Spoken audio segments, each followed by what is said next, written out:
What if Santa Claus came in the middle of May and brought gifts as well? Well, it certainly would distract a child from the pain she is suffering from a terminal illness. Hi, I'm Paige, host at Chezuba Talks. This podcast is dedicated to sharing incredible stories of nonprofits doing amazing work. Today, I'm in conversation with Leanne Steer, the president of Christmas Dreams. Christmas Dreams is a nonprofit that provides entertainment for terminally ill children celebrating Christmas in advance if needed. This organization ensures that the terminally ill child is looking forward to something, all the while creating positive memories for both the child and the family. These memories are cherished for years to come and provide a source of comfort and joy during difficult times. Leanne is the vision caster of Christmas Dreams. She has a passion for helping those who are hurting, and her experience as a foster parent enabled her to identify with parents who have limited time with their children and birthed the idea of Dreams. She has recently earned her Doctor of Santa Clausology from the International University of Santa Claus. Wow, that is so cool. How about that? Welcome, Leanne. Thank you for joining us today. Well, thank you so much for having me. I'm excited to share what we're doing and how we do it, and just kind of get our name out there for people who don't know what we're doing, and see how they can help support us along the way. And yeah, it'll be fun. Absolutely wonderful. So, please tell us about the inspiration. Why did you start off with this nonprofit? Sure. Well, as you mentioned, I had a foster child, and so it became clear his mother was incarcerated while I was taking care of him.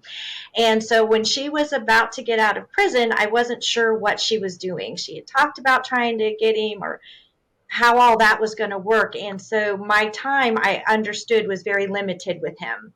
I had him since he was 2 days old, and this was coming up on 4 years. And so it was just a roller coaster ride of, oh my goodness, is this my last birthday to celebrate with him? You know, I've just connected with this child, and it was heartbreaking. So I just wanted to make every celebration I had huge and big and memorable, and something that I could hold on to for years to come, not knowing what my future was with him.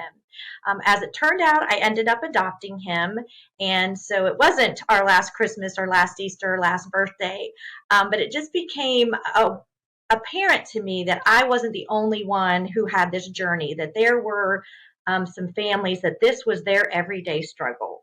Not so much with foster child, but just realizing with the illness that they were facing, this could be maybe their last. And so, how could we step in and bring some encouragement and some comfort, um, and some joy and some hope maybe along the way? And so that's kind of where it started. There was a young lady who has become part of our board, and she worked at a place called Boggy Creek, and they also work with children with life-threatening illnesses. And so her coming home and telling stories of that kind of brought her story, my story together, and that's where we came up with the audience of, okay, there are children fighting disease that don't know what the future holds, and so how can we step in and love on them? Yeah, that is so heartwarming. Absolutely. It takes a big heart to think like that. How does it work? How does this work, Leanne? Tell me, do you get to know of a terminally ill child and then you take the steps, or does the family approach you, or does somebody else tell you that this is a situation here? Well, yeah, we tried reaching out, but that's a hard conversation to have, right? Because when you're saying, "Hey, can we bring this experience to your family because they may not make it to December 25th, and then they feel like if they schedule that with you, they're giving up hope." And so those conversations were a little hard. We had one or two families that we were able to approach that we got response from, and so there were probably two that we got to love on maybe our first year of starting this. But then we partnered with Advent Health for Children, and they kind of were that first conversation about, hey, this is something your family might be interested in. And so we have partnered with them since 2016, and they bring Mhm. families to us. And so we've had opportunity to send Santa into the NICU and have pictures taken with babies that aren't able to be home for Christmas. And we have heard back from a few of those families, that are encouraging that my baby's doing great, but thank you so much because this was part of our journey and that's such a keepsake for us. And then there are Mhm. other families that unfortunately their child never got to come home and celebrate another Christmas. So that picture that we were able to take with Santa in the NICU looking through the isolette or whatever, because he doesn't get a chance to hold them, but he can look at them and get their picture, and sometimes mom and dad are in there as well. So we've been able to do that. The hospital has also asked us to create pillowcases. That's one way we love on the children, because their hospital rooms are so sterile and white. So it's funny that a Right. pillowcase would bring such joy. But I have a team of sewing elves that all year long they are busy creating these masterpieces that around December 1st I drop off at the center, because when the children come in for treatment, they're usually there anywhere from 4 to 8 hours sometimes. So it's a long stay. So any little thing that you can do. One time I was dropping off more, and a little girl saw me, and then she's like, "The pillowcase lady is here," and I was like, "Oh my goodness, such a different world you live in that a pillowcase would get you excited for Christmas." Okay. But it's those little things and just the fact that you know where they are and what they're going through. And then we have a mobile experience that we design. Our big goal is to build an indoor themed resort where families would come and stay with us for an extended time for 2 or 3 days. And inside there, they would get to go to Santa's, yeah, what do you call that? his workshop and create Yes. toys, learn how to fly the sleigh. They would go and make cookies. They get to go up in Wow. this tree house. I mean, everything is there. Santa's house is there. The reindeer barn is there. There's a snow mountain and everything. So that is our big dream. But as we're trying to raise the millions of dollars to build that, our board knew that we needed to be doing something right now, that there are children and families hurting now. So we had the grand idea of let's take some of the elements from that themed resort and put them into a 40-foot trailer. So we had a trailer donate. Well, it wasn't donated. I paid $1 for it. I am a bargain shopper. So we got a 40-foot freezer truck that we gutted. And so inside of it, we divided it into 3 sections. So the first section is is Mrs. Claus's kitchen. So the kids get to come in there and they make a cookie with her, and get to lick the spoon and eat as much frosting and marshmallows as they want. And then they move to the tinker shop. And in the tinker shop is an elf, and they help elf helps them create a toy or a keepsake, because again, for these families, those keepsakes are just so important. So I think last year we did pin punching in an ornament. The year before that, we had an ornament that we put a string of ribbon that was as tall as the child and the year on it. So remember, I was this tall on this year. And so they get Um, to have fun in there. There's a train that goes around, and we have some vintage toys so that parents can kind of have a connection with, oh my goodness, I had one of these. Let me show you how it works. So they get that, and they're in there for about 15 to 20 minutes, and then they move to Santa's man cave. And Santa's man cave, he's got the fireplace going. We have Santa's, because he's kicked back in his man cave, he doesn't have his coat or his boots on. So the coat is hanging on a hook. The boots are there that the children can try on. Because again, these are children that cannot go to the mall and get their picture taken. They can't really go out and be amongst people because of their compromised health. So they get to just have all kinds of fun in there with Santa. There's a magic wand that turns on the tree. There's a book that he opens that lights up that has if their name is in the nice list. He's got all kinds of storybooks, so he can read them their favorite story, and then he shares his favorite Christmas story, which of course is the very first Christmas. We wow. also have a star panel that we shut off the lights in there, and there's a star sky. And we give each child a medallion that has our logo has a reindeer called Dreamer, and so it's kind of punched out. And he gives them this little medallion that we've made into a necklace or bracelet. And he tells them that when they are having a really bad day, they can just look up in the sky through that little medallion, find the brightest star, and know that that's where Santa is, and that Wow. is watching them and he's praying for them and he knows what they're going through and he's thinking about them and he loves them very much. And so that's kind of the trailer. So we get to take that to Advent Health for Children for a week. This year, I'm excited to say we're starting to work right now. There's another children's charity group up in Louisville, Kentucky, and we have been invited to come up and do a Christmas in July event for their children that are battling different illnesses and things. And so we're going to get to go up for a week in July, just around the corner, and love on some of those families. So there's other people that kind of connect us to the family. I know that was a long answer, but I get excited talking about the trailer because that's our big thing, and it's mobile. So it is actually set up here in Winter Springs, and so we've had some families come by and visit us that have reached out to us to say, my husband was in the military, and so we didn't get to celebrate Christmas, but our daughter is, battling this illness. Can we come? So we've done that. We've also worked with Make-A-Wish. They have hooked us up with a family that we provided an experience for as well. Wow, what a marvelous idea! As you were describing the entire thing, I was visualizing the trailer and thinking of all. You've thought of everything. You've thought of We everything. try. Yeah, outside the trailer, then we also have a giant snow globe that the whole family can get in and have a snowball fight because, of course, we're in Florida, so it's a little warm for real snow, but we have snowballs that they can throw at each other. We also have a magic snow machine that they can turn on and make it snow, which the funniest thing to me is the kids love it. We get them dancing, but how many doctors and nurses will walk by and go, can we turn on the snow? And I'm like, absolutely, Christmas joy and fun is for everyone. The magic is for everyone. So they'll come and dance around in that. This year we introduced a train that I Wow. didn't, read it on Amazon. I wasn't sure, but it said like it would carry 200 pounds or 300 pounds. So the children can actually drive it and mom or dad can ride on the back, and it actually works. And so that was a lot of Amazing. fun this year that even Amazing. my elves had fun on. I had to keep saying, "Get off! It's for the children. You're going to drain our battery."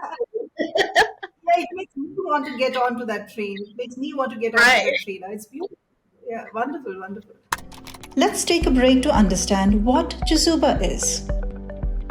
Everyone at some point ponders on how this beautiful life can be made more meaningful.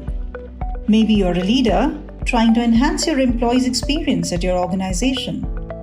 Or you already work for the community and seek volunteers with state of the art skills to strengthen your nonprofit. Whatever your situation, know that you can make a difference.